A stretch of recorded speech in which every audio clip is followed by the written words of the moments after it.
For years now, Mercedes have had the CLA and Audi the A3 sedan. BMW, however, has left that space, well, uncontested.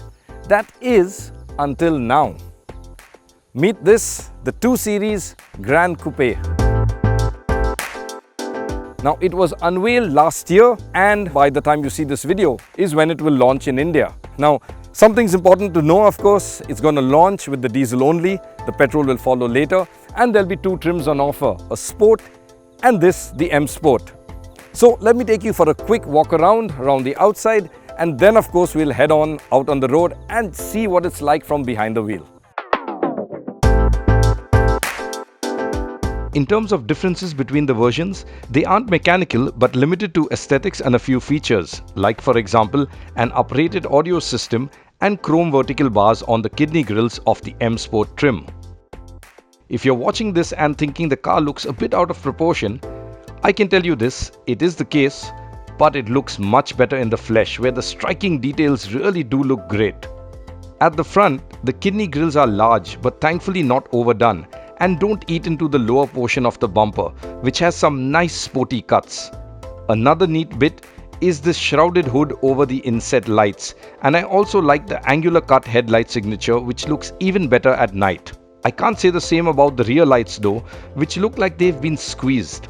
On the whole too, while there are nice elements like the integrated boot spoiler and the sporty looking twin exhausts, the rear end is perhaps an area that most will agree isn't this car's prettiest. Coming to the alloys, on the Sport line they are 17-inch rims, while the M Sport gets 18 inches. And the twin 5-spoke pattern looks great. They also give you a nice view of the disc and calipers.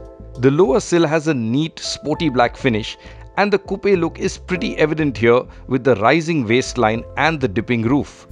Which brings me to interior space.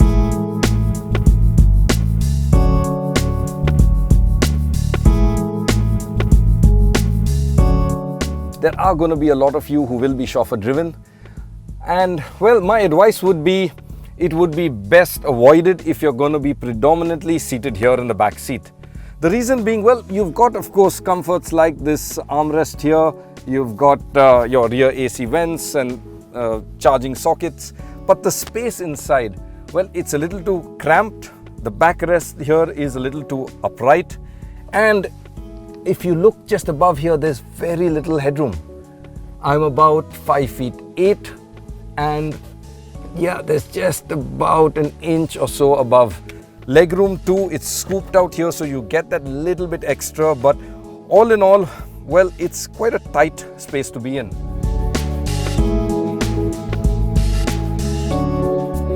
Now this is the place to be in the 2 Series. There's a lot that you have for the driver in terms of features, and all of the area around you feels very plush and upmarket. In fact, if you look around the cabin, you've got this lovely soft touch dashboard everywhere.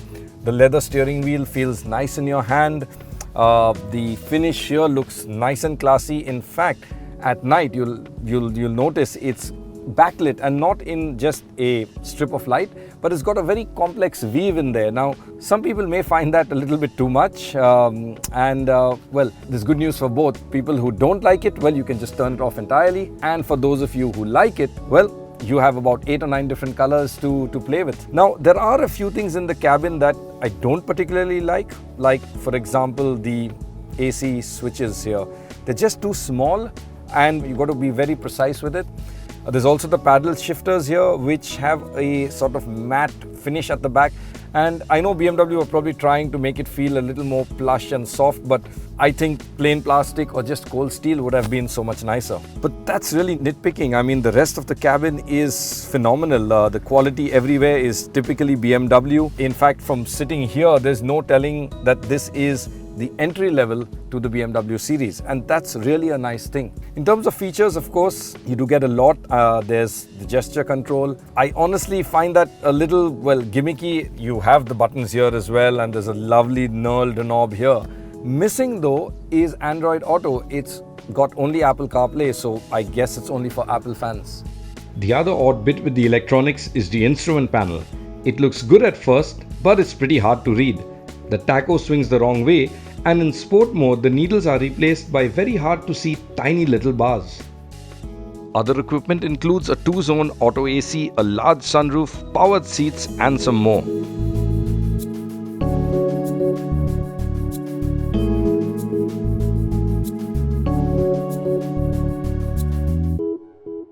And now onto how it drives.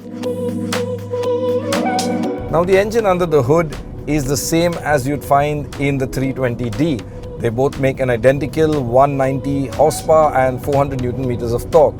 And you'd think, well, in this car it would be a whole lot quicker, or at least a bit quicker, but it isn't. In fact, it's slower by a fraction of a second. 0 to 100 kilometers per hour takes a claimed 7.5 seconds in the 2 Series, and in the 3 it's 6.8. But the 2 Series is fast enough really. Put your foot down and you get a decent shot of power, and overtaking is easy and it can deliver quite a few thrills.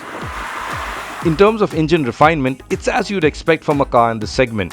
But you can hear the diesel clatter at low speeds, and there's also road noise at higher speeds, pointing to a less than liberal use of sound insulation material. And this can be seen with the suspension too, where it sounds like it's crashing through sharp ruts. But that's probably a good thing, as you'll want to back off and take care of those low profile tires. That aside though, the ride is very good and the car easily manages what the road throws up, including most speed breakers. So as with every BMW, well, you'd expect it to be a sharp handler. And the 2 Series is. Yes, its front wheel drive setup, different from BMW's other rear drive sedans, can be felt, especially with torque steer coming through when you push coming out of corners. But the handling is still plenty of fun. It doesn't understeer easily, and in fact at times with the grippy front end, you can feel the rear lighten and want to step out. Now round corners, grip is good, and the steering, well, it has a good amount of weight. In fact, well, at times you might feel it too heavy through cities, even in comfort mode, but through twisty bits like this, well, it's really a nice thing to have.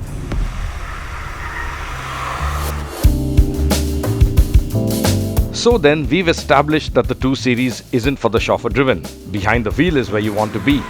The handling is fun and the engine more than up to the task. The quality levels are also very good and the equipment list is pretty comprehensive. But should you buy one? With an ex-showroom price of 39.3 lakh rupees for the Sport line and 41.4 lakh for the M Sport, the 2 Series isn't cheap. At these prices, it's knocking on the doors of the larger 3 Series and also the X1 SUV. So this isn't your affordable BMW. What it is though is a stylish, well-equipped compact luxury car capable of delivering many smiles from behind the wheel, but at a price.